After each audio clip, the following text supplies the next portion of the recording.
Jesus reads and preaches. By smiles for Jesus.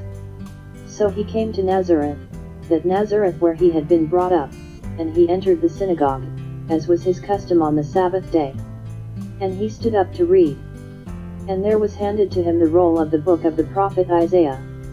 He opened, unrolled the book, and found the place where it was written, The Spirit of the Lord is upon me, because he has anointed me the Anointed One, the Messiah, to preach the good news, the gospel to the poor. He has sent me to announce release to the captives and recovery of sight to the blind, to send forth as delivered those who are oppressed, who are downtrodden, bruised, crushed, and broken down by calamity, to proclaim the accepted and acceptable year of the Lord, the day when salvation and the free favors of God profusely abound. Then he rolled up the book and gave it back to the attendant and sat down, and the eyes of all in the synagogue were gazing attentively at him. And he began to speak to them. Today this scripture has been fulfilled while you are present and hearing. And all spoke well of him and marveled at the words of grace that came forth from his mouth.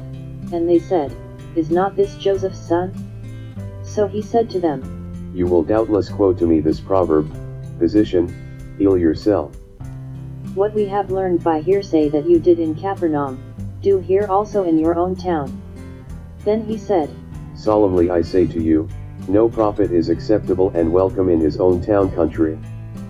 But in truth I tell you, there were many widows in Israel in the days of Elijah, when the heavens were closed up for 3 years and 6 months, so that there came a great famine over all the land, and yet Elijah was not sent to a single one of them, but only to Zarephath in the country of Sidon, to a woman who was a widow.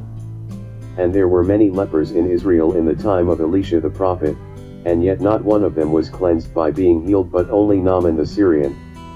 When they heard these things, all the people in the synagogue were filled with rage.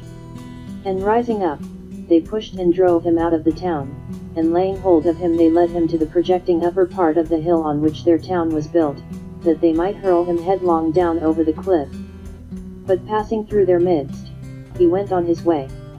And he descended to Capernaum, a town of Galilee, and there he continued to teach the people on the Sabbath days.